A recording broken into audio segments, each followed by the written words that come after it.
Welcome to Forum 360. This is Mark Welfley, your host today. Thank you for joining us for our global outlook with a local view. Glory to God in the highest, and on earth peace to men of good will. These famous words were the first words ever spoken on AM radio on December 24th, 1906 by Reginald Fessenden, and the era of radio was born. In 1910, radio was used by ships to communicate at sea. The first radio news program was broadcast August 31st, 1920 by station 8MK in Detroit, Michigan, which survives today as an all-news format station. Radio was a way to keep families informed of what was happening in the war. The total listenership for radio in the United States now exceeds 256 million. An average of 7.5 million people are listening to a radio at any given time, up slightly from last year. In the midst of a pandemic and social unrest and a wave of demographic and social media changes, what role does traditional radio play in our lives today and in the future? Today, we will discuss the usefulness of talk radio during these changing times with my guest, Ray Horner. You can hear Ray Horner on WAKR Radio in Akron, where he has been the morning host for more than 20 years. He is a two-time winner of the Pennsylvania Association of Broadcasters Sportscaster of the Year and the current play-by-play voice of Hiram College Athletics. Welcome, Ray. Thanks, Mark. Thanks for having me. Sure. So, how did you get into radio? Tell us a little bit about your backstory. Well, it goes back to when I was about 13, 14 years old, and you mentioned the sportscasting aspect. At that time, I thought I would always be a sportscaster. But then, you get fed the hook, line, and sinker, and you get into it. And as you mentioned, I'm still doing play-by-play with the Hiram Terriers, football and basketball, which I just love to do with the Division III athletics. And I've done so many high school events and Division I schools in the past. As a matter of fact, when LeBron was at St. Vincent St. Mary, I went coast to coast with him, broadcasting games from UCLA's Pauley Pavilion to Trenton, New Jersey over there for some of those games. So I do enjoy that. And it started at a young age. I started to hang out at my local radio station, which was in Meadville, Pennsylvania, my hometown, WMGW. And I would go down and watch the hosts, watch the, quote, disc jockeys, and watch the sportscasters. And I just fell in love with the medium. And ever since then, I used to go to high school games and bring a little cassette recorder with me. And I would record myself doing the games. And then I went on to school down in Dayton, Ohio, and got lucky enough to have the kind of the role of a lifetime with me. And I've been in the radio industry for about 40 years. So how has radio changed in 40 years? A lot. When I first got in, as you mentioned, you go back to the beginning times and how people relied on the radio. You go back to Franklin Delano Roosevelt's speech declaring war on Japan and entering the United States into World War II. That was the only way to find that information out then. Now, radio is just as important to many, but now with radio stations, they have their own websites, which means they have podcasts, which means they shoot video with their personalities. And of course, you have the social media and you have all that streaming and everything going on. So radio way back when was the only medium. Now it's one of many, but radio has transitioned as well, where the radio stations can also pivot and have podcasting, streaming, video, audio of their own. Before, when you first got into radio, you turned on the mic in an 8x8 room, you played music, or you spoke about news things. Now, you turn on the mic in your room, but oh, by the way, you're going to do a long-form podcast at 11 o'clock, you're going to do a streaming interview at 2, and you're going to do a video update at about 12:30. So it's more broad than it was before. Talk about the pandemic. Rewind the clock 3 years ago, give or take, and take me through how talk radio kind of negotiated through the pandemic, what was important in talk radio to help listeners through the pandemic. It was interesting. It was like January 25th of almost 3 years ago that I saw the first outbreak of this virus in Wuhan, China. And I remember I reached out to CBS News. Our radio station is a CBS affiliate. And we had someone come on and do a 4 or 5 minute interview with me. And then, not too much, but you could see it still festering over there. All of a sudden, within a month, it was front and center and everywhere. So what you have to do at that point, and the one thing you have to remember in radio or any medium, is that your audience is coming and going every 15 to 20 minutes. You would love them to stay with you forever. And it's the same thing on TV. If you watch the long forums, you'll say, oh, he was just talking about that 20 minutes ago. That's because people come and go. So in my area of morning host for 3.5 hours, it was 3.5 hours every morning talking about the pandemic. And there are, again, side-by stories, economic issues, the spread of the virus. What about a vaccine? Where do you go and stay public? How do you sanitize? Where can you go? Where can't you go? There's all these different angles that I was covering basically 3.5 hours for 2 years, covering the same story. But it was important to get the information out, and I think that's been the lifeline of radio. And you mentioned way back at the open, I mentioned FDR. Radio has always been there for everyone to update them on the important matters, whether it be an NFL strike or 9/11 when I was on the air for 9.5 straight hours. Unfortunately, doing play-by-play that morning of what transpired that morning, people through generations have relied on radio, and the pandemic was no different. And I received a lot of people who thanked me for the coverage of giving the pandemic and the education and the research and what we can do, what we can't do to all of them 3.5 hours in the morning. So it was front and center. It was on the website. It was on the podcast. It was on the video. It was everywhere. Sure. We live in an era now where fake news is a punchline. It's fake news is what everybody knows in their conscience to be. They all have their own definition. But my question is about how you find the right sources. So the pandemic, or you mentioned 9/11 breaks out. Where do you go? Who do you find? How can you trust what they have to say? How do you vet the sources that kind of help you generate the news? A lot of it is sifting. You try different guests and see if they work. The one thing, at least with my show, Mark, that I've tried to do is I've tried to model myself, and I'm not saying I'm on that plateau, but I thought Larry King was very good at interviewing people and letting the guest tell their story. And my job as the host, as the moderator of the show, is to bring the guest on and ask the questions, and hopefully this guest is supreme. So that's what I would try to do during the pandemic, or back to 9/11, or what is going forward now with what is happening with the Russian invasion into the Ukraine. You try to find these guests who have something to say. Usually CBS has top flight guests, where we live in a region where you have so many universities who have professors, who have experts in different areas. You invite them onto the show. You don't want the show to turn into a political arena with different people with agendas.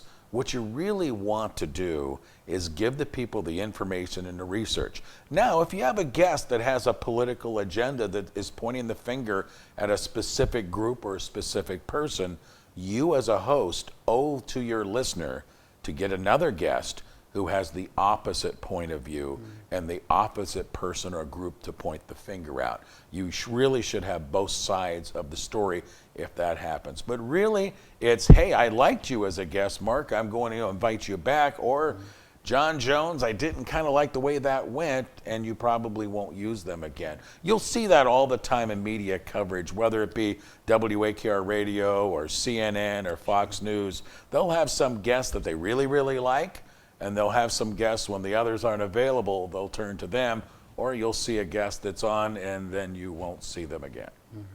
I want to go back to, you touched on it earlier, social media and how social media has impacted, changed radio.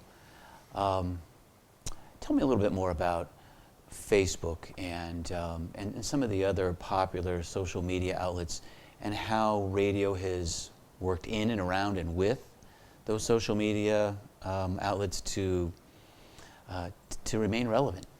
Well, the thing with social media is I'm a big proponent of social media. I think it's a wonderful way to connect, to get information out, to relate to people, to see information.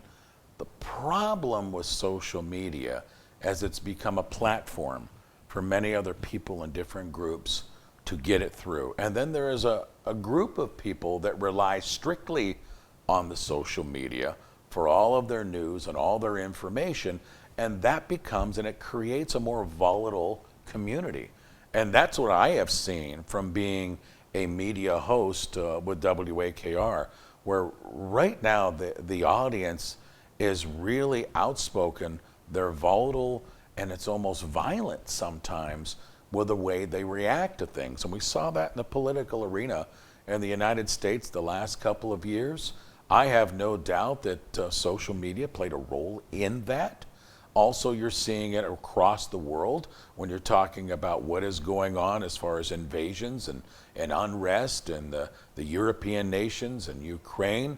How much of a role does social media have in that? What is the correct thing to follow? What isn't? And really, I think we should, as a society, look at social media, but really go to our standards as what we're looking at for news and information. And I'm not trying, it's all radio stations that don't have an agenda on board. I am certainly not pounding the podium to say to vote for this person or you got to do this. I try to stay in the middle of the road politically, but sometimes, unfortunately, in social media, you have to be very careful on what you take in, read it, and look at the source of where it came from. It's interesting. I took a class one time on getting to how research is done, how polls are done, and who said this. And it was very interesting because sometimes we'll see a poll or we'll see research and say, oh gosh, did you see this, this, and that? And that's number 1, 2, and 3. Or he said this about this person, and there's aliens out in the Atlantic Ocean. And then when you look at where the source came from, it may say doctors.com, or it might say medical coverage. Then you look at the origin of this group, and you can go all the way back to, you find out that it was one doctor that has been retired for 35 years that's living in Vermont. So you really have to be careful on what you read and what you take in. As an audience, just like a host, you have to rely on those reliable sources that are tried and true. Sure. If you're just joining us, thank you for joining us. My guest today is Ray Horner. Ray Horner is the morning show host of WAKR Radio in Akron. And I wanted to turn to Northeast Ohio listeners. And of course, we have all different personalities and different characteristics in our different cities, but can you kind of characterize the Northeast Ohio listeners, say, compared to other listeners in other geographic regions of, say, the state or even in other states? I haven't worked in a lot of different states. I've actually made my home in 2 states. One thing I'll say about Northeast Ohio, extremely loyal listeners. They want to become more than your friend, and they love their communities and huge hearts. And I'm not just saying that, folks. I mean, it is the truth. From when you see someone having a tough time, or a community is flooded here, or there's violent crimes there, or the need for blood over here, this Northeast Ohio group, it's an old cliche, but they really circle the wagons and care for one another. And I remember my first couple of months here in the Akron area when I came in from the Erie, Pennsylvania market, I went to a diabetes fundraiser. It was called the Sugarland Express. Way back when, I don't believe they do it anymore. And a lady by the name of Madeline Bazzelli brought me on board. And she brought me there, and it was just so impressive how I got there. And I'm talking to Bill Considine from Akron Children's Hospital, who I had never met, and he was explaining to me what they do and what this fundraiser is for. And I'm saying, oh my goodness. And there was hundreds of people at this event. And then from that point on, it was each and every time that I went to an event to help out this cause or this group or this community or this theater, people just showed up because they have such great pride in the greater Akron area. And that's from the Hudsons to the Greens to the Copleys to the Wadsworths to the Richfield areas. It's amazing to me the deep heartbeat that we have in the region. What has talk show radio done, if anything, to attract like the next generation of listeners, all the way down, say, to the 6 to 10-year-olds? Is there thought given to who they are and what their interests are and how talk show radio can adapt to that listener and that kid? Yeah, and I'll circle back to what we were just talking about 10 minutes ago, and you asked me how has radio changed. That is how it has changed. If you're not willing as a host or a radio station to jump into the social media arena, you're going to lose those folks and they're not going to be with you. So yes, there is a generation that wakes up and listens to the Ray Horner Morning Show on WAKR, but also, if you'll notice, we're on social media with our Facebook page. We're on social media with our YouTube channel. You'll be able to hear my podcasts each and every day of the station, because that's where those younger generations are going to. My daughter, as a matter of fact, tells me that she now listens to my podcast every day. I said, well, do you get up and listen to the station? She says, no, but I love your podcast because I can get the show and the podcast. She's 29 years old. That's the generation that is listening to podcasts. They're streaming audio. They're on social media. So we post videos for social media from different events. We do audio podcasts, and you have your radio station's website be as active as you possibly can. The world of turning on the mic in a 10 by 10 room and entertaining and think that everyone is going to listen to you, those days are gone. That is the 70s and 80s, and we've turned pages now and we've adjusted, and I think for the most part the radio medium has done that. I think you may have already touched on this a second ago, but I'd like you to expand it if you can. Like, fast forward the clock 10 years. What's radio, talk radio in particular, going to be like? That's a tough one. I would say that it is going to have to continue to do what it's doing, but also you're going to have to be hyper-local. Because as you're seeing things develop on the social media side, you can get, and I'll relate this to sports, you can get who the Cleveland Browns are looking at drafting on what? 45, 50 different social media platforms. But you might not be able to talk about the Archbishop Hoban football coach who won his first championship, and certainly the trials and the coming up through the systems that he had to deal with. Or you might not be able to talk to the mayor of a particular area who did this fundraiser and was originally a teacher and now is a mayor of a community. I think the key for these stations going forward, and I've tried to do that on our station, is yes, in this hand, you have to be informative. You have to touch on the ideas of the world. But let's not forget about that local community, that you can give them that information of talking to Mark Welfley about technical things that are going on, where he can take you right into your homes. It's also important to have guests. You mentioned that before, to have guests that are local, that people that can relate to and say, oh yeah, I saw him over there in that street. Oh, he's talking to Ray about this. Because believe me, in the world of radio, I can get national guests at the flip of a coin anytime I want to talk about war, pandemic, vaccines, and viruses. I can do that at any time. But to me, I think they'd rather hear it from Akron Children's Hospital, the University of Akron, Cleveland Clinic Akron General, Summa Health System, Kent State University, Hiram College, where they might know those people and they can relate to those people and they trust them to have the best for their community. So I think community and local is going to be a real key going forward. And it is today, but I think even more so on down the line. Share with me a story about a high moment in your career in broadcasting, a pinnacle moment. Okay, I have a couple, and one of them I wouldn't say is high, but it's one I'll never forget, and it's the morning of 9/11. I got off the air just before 9 o'clock, and as a matter of fact, I put on a recorded show, and we went to 9 o'clock, and I went back into my office, and my supervisor, Ed Esposito at that time, came in and said, "Hey, Ray, we better go in and do an update. It looks like some sort of plane hit into the World Trade Center." And at that time, we thought it was a single-engine plane that was just off course. We had no idea what was going on. So we went into the WAKR studio, we cracked the mics, and Ed did an update, and then it started to unfold in front of us on what we had going that day.